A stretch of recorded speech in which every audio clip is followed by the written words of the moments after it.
Hello, welcome back to the channel. हम आज से इम्पोर्टेंट लेजिस्लेचर्स और बिल्स की डिस्कशन को शुरू कर रहे हैं। तो सबसे पहला हमारा है criminal law enforcement reform acts. तो रिसेंटली क्या हुआ है कि 3 न्यू क्रिमिनल लॉ जो है पास किए गए हैं पार्लियामेंट में, जो कि 1 जुलाई 2024 से एप्लीकेबल होंगे। तो ये 3 जो लॉज हैं वो क्या क्या हैं? भारतीय न्याय संहिता है पहला हमारा। तो भारतीय न्याय संहिता ने इंडियन पीनल कोड को रिप्लेस किया है, इंडियन पीनल कोड ऑफ 1860 को। तो इसके आईपीसी 1860 का जो है, इसका जो बैकग्राउंड है वो क्या है? आईपीसी के पहले अलग अलग लॉज हुआ करते थे, जैसे कि parliamentary charter act, east India company regulation, Hindu law, मुस्लिम लॉ, कस्टमरी लॉ, तमाम तरीके के लॉज होते थे। फिर उसके बाद 1837 में एक ड्राफ्ट आया पीनल कोड का, थॉमस बबिंगटन के द्वारा। लेकिन 1857 के जो रिबेलियन हुआ था, उसके वजह से बाद में आईपीसी जो था फाइनली 1860 में ला दिया गया कि भाई पूरे देश के लिए यूनिफॉर्म लॉ रहेगा और उससे हम फिर एक्ट करेंगे ताकि कंफ्यूजन ना हो। और फिर post enactment of IPC 1860, several law commission reports recommended amendments to IPC on subject including offences against women, food adulteration, death penalty, इनसे सबसे रिलेटेड अमेंडमेंट्स करने के लिए डिमांड्स आई थी। तो जो नया लॉ आया है भारतीय न्याय संहिता, इसमें इसके क्या की प्रोविजन है? तो पहली बार ऐसा हो रहा है कि किसी को community service as a penalty दी जाएगी। कोई पेटी ऑफेंसेस, जैसे कि कोई छोटा मोटा कोई अगर गुनाह कर देता है तो उसको उसको जो सजा दी जाएगी वो कम्युनिटी सर्विस के तौर पे दी जाएगी। यानी कि आप किसी कम्युनिटी की सर्विस कर दो, आपको पेमेंट नहीं मिल रहा है लेकिन आप सर्विस कर रहे हो किसी कम्युनिटी की, मतलब सोशल वर्क करो और इस तरह से। दूसरी चीज़, increased threshold for gang rape victim to be classified as major from 16 to 18 years of age। तो पहले जो 16 साल में मेजर मान लिया जाता था, अब उसको 18 साल बढ़ा के कर दिया गया कि अब मेजर जो होगा वो 18 साल की बच्ची को कहेंगे। Also criminalizes sexual intercourse with a woman by deceitful means और मेकिंग फॉल्स प्रोमिसेस। ठीक है। Remove the offence of sedition, sedition के ऑफेंस को हटा दिया गया है, बल्कि उसके जगह पे कुछ फॉलोइंग चीज़ें लाई गई हैं कि थिंग्स लाइक एक्साइटिंग और अटेम्प्टिंग टू एक्साइट सेसेशन, यानी कि देशद्रोही बातें करना और देश से अलग हो जाना, देश को तोड़ना, आर्म्ड रिबेलियन, अंदर में ही लड़ाइयाँ हो रही हैं, सबवर्सिव एक्टिविटीज़ होना, encouraging feeling of separatist activity, separatist जैसे कि देश से अलग हो जाना और मांग करना कि हमें अलग रहना है, हमें देश का हिस्सा नहीं रहना है। ऐसी चीज़ों को अगर इनकरेज कर रहे हैं कोई, तो वो भी इसके अंदर पेनलाइज किया जाएगा। इंडेंजरिंग द सॉवरेंटी और unity and integrity of India, ये 3 कंडीशंस हैं नए जो लाए गए हैं। Now it also defines organized crime as in continuing unlawful activity including kidnapping, extortion, contract killing, land grabbing, cyber crime etc। तो ऑर्गेनाइज क्राइम को डिफाइन करता है एज कंटिन्यूइंग अनलॉफुल एक्टिविटी। ठीक है। और मर्डर और grievous hurt by a group on grounds of race, caste और community, sex, place of birth, language और personal belief, each member of such group shall be punished. तो अगर murder या फिर ग्रीवस हर्ट कर रहे हैं, बहुत डेंजरसली हर्ट कर दिया है किसी को on the basis of this grounds, तो क्या होगा? या तो डेथ पेनाल्टी हो सकती है या लाइफ इम्प्रिजनमेंट हो सकता है, एक फाइन लग सकता है मर्डर के केस में। और अगर आपने ग्रीवस हर्ट यानी किसी को डेंजरसली हर्ट कर दिया है तो आपको 7 साल तक की सजा हो सकती है और एक फाइन लग सकता है। ठीक है। ये हो गया पहला एक्ट। दूसरा एक्ट हमारा है भारतीय नागरिक सुरक्षा संहिता। इसको किसको रिप्लेस किया गया है? क्रिमिनल प्रोसीजर कोड 1973 का, इसको रिप्लेस करके भारतीय नागरिक सुरक्षा संहिता लाया गया है। अब इसके बैकग्राउंड के बारे में बात करते हैं। इसको पहली बार 1861 में 1861 में ब्रिटिश रूल के अंदर लाया गया था and later substituted by fresh code successively enacted in 1872-1882 में। फिर मतलब इसको चेंज करते गए। It had undergone several amendments, most important in 1898, 1923 and 1955। इतने सारे अमेंडमेंट्स इसमें हुए हैं। नाउ CRPC 1973 जो है लॉ कमीशन ऑफ इंडिया, जो इंडिया में थे, it in the 41st report recommended a significant revision of code which led to creation of CRPC 1973। Law commission की रिपोर्ट के अकॉर्डिंग फिर इसको सीआरपीसी को 1973 में जो फिर से बदला गया और उसमें कुछ फीचर्स लाए गए। लेकिन अभी जो नागरिक सुरक्षा संहिता है, इसमें क्या प्रोविजंस हैं? इसमें लिखा है डिटेंशन ऑफ अंडर ट्रायल्स के बारे में कि first time offenders who have completed 1/3 of maximum period of imprisonment shall be released on bond.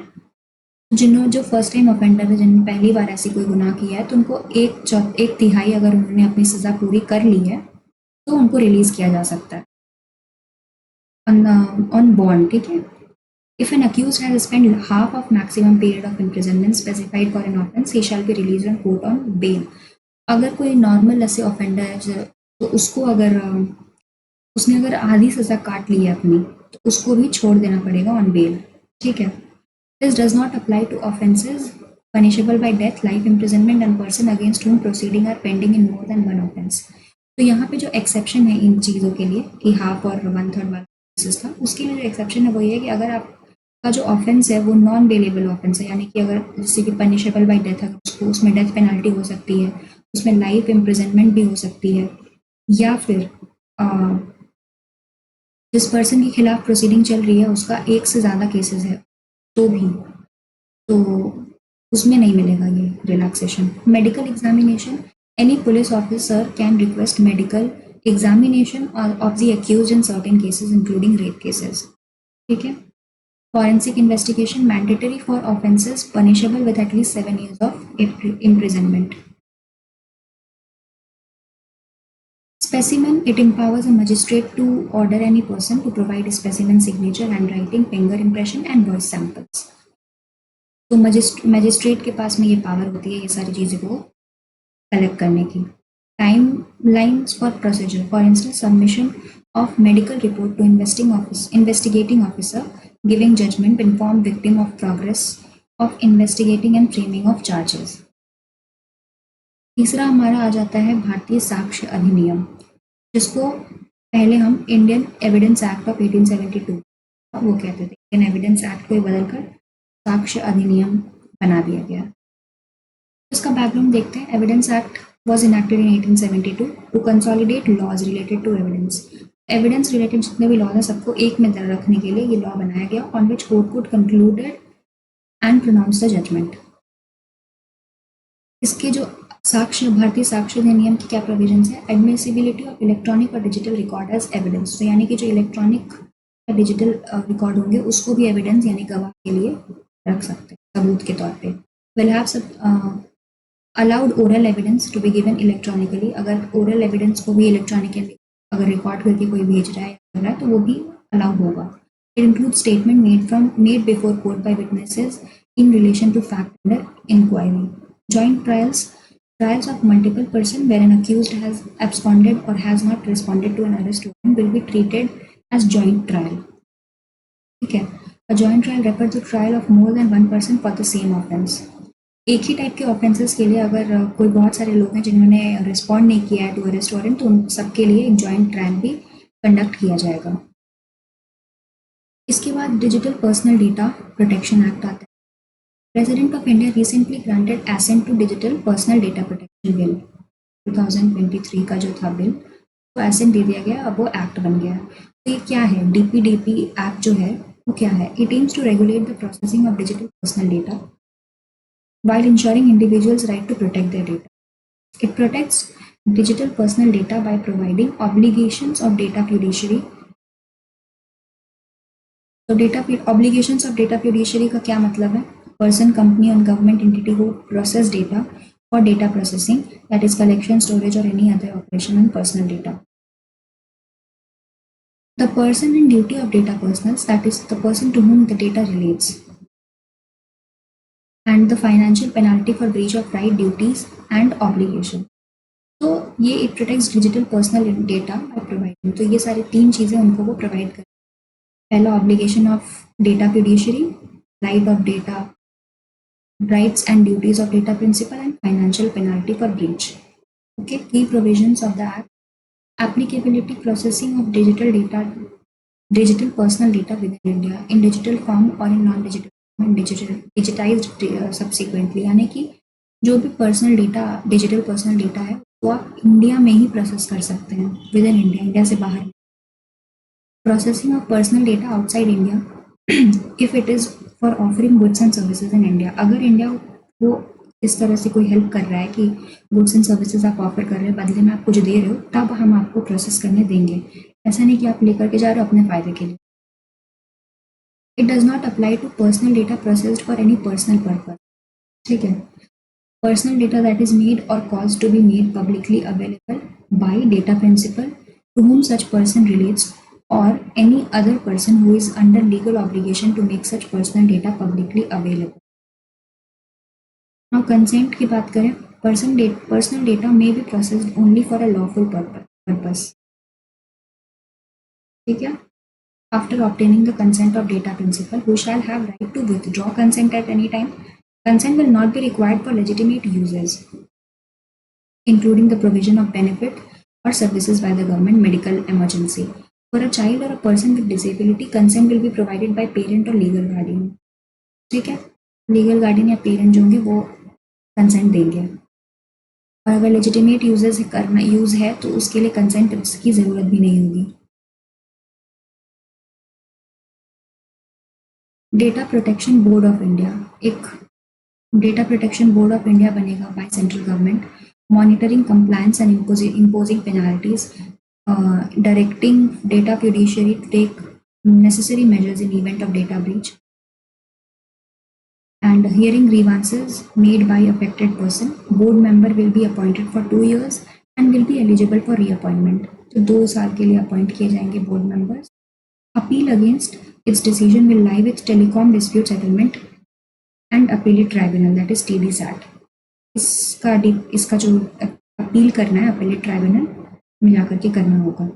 Rights and duty of data principal, data principal will have the right to obtain information from processing, seek information and erasure of personal data, grievance redressal, right to nominate a person, to exercise rights in case of death or incapacity. Data principal must not register a false or frivolous complaint and furnish any false particulars. Violation of duty will be punishable with a penalty of 10,000. Obligation of data fiduciary. Data fiduciary कौन होते हैं? The entity determining the purpose and means of processing. जो कि data collect कर रहे होते हैं उनको कह रहे हैं डेटा फिड्यूशियरी। जो अपने लिए काम किया, जो एंटिटी जो रिस्पॉन्सिबल है कि उनको क्यों कर रहे हैं, क्या प्रोसेसिंग करना है, तो वो उनके लिए क्या ऑब्लिगेशंस है? Ensure the accuracy and completeness of data and build reasonable security safeguards to prevent data breach, inform DPPI and affected person in the event of breach, erase personal data as soon as purpose has been met, and retention is not necessary for legal purpose. ठीक है। Now significant data fiduciaries, central government may notify any data fiduciary as significant data fiduciary. किसी भी data fiduciary को significant data fiduciary किन basis पे बोल सकते हैं? तो वो ये फैक्टर्स हैं, volume and sensitivity of personal data process. तो अगर ज़्यादा डेटा है या सेंसिटिव डेटा है तो उसको हम सिग्निफिकेंट बोल सकते हैं डेटा फिड्यूशियरी को। Risk to the rights of data principal, potential impact on the sovereignty and integrity of India, security of the state, risk to electoral democracy, public order. तो इन सारी कंडीशंस में उसको सिग्निफिकेंट डेटा फिड्यूशियरी दे दिया जाए। So SDF will have certain additional obligation including appointing a data protection officer. तो उनको एक एक्स्ट्रा काम है कि वो एक डेटा प्रोटेक्शन ऑफिसर को भी अपॉइंट करें and an independent data auditor, एक डेटा ऑडिटर भी अपॉइंट करें एंड अंडरटेकिंग इम्पैक्ट असेसमेंट भी करें। मतलब सारे प्रिकॉशंस लिए गए। Exemptions, right of data principal and obligation of data fiduciary except data security will not be applied in specified area including for notified agency in the interest of security, sovereignty, public order. ठीक है।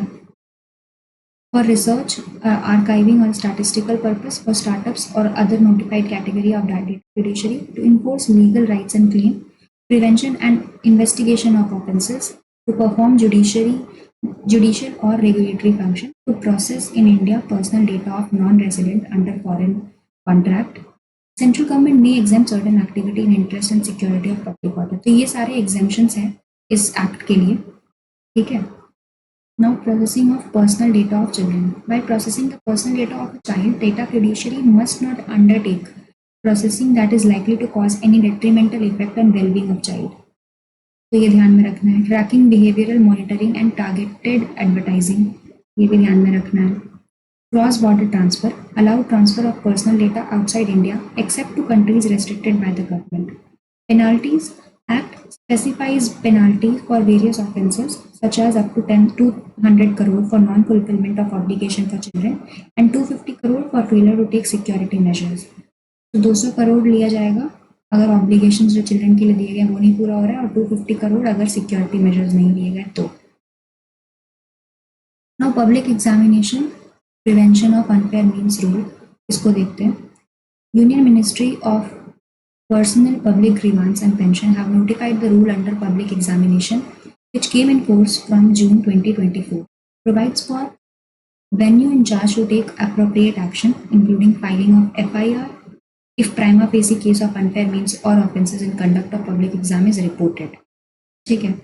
Provide for a committee to be constituted by public examination authority if there is involvement of management or board of director of service provider. Service provider is an agency, organization, body, association of person, business entity which is engaged by the public examination authority for conduct of public examination. Periodic reporting of all incident of unfair means or offense in conduct of public examination to public examination authority by regional officer along with detail of taken action.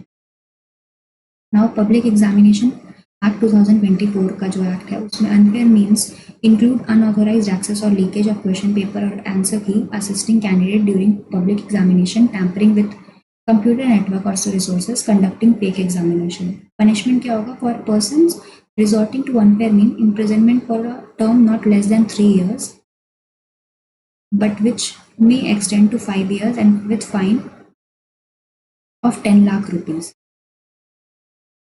For service provider or any personal group organized committing organized crime, imposition of fine up to 1 crore and proportionate cost examination shall be recovered from it. All offences shall be cognizable.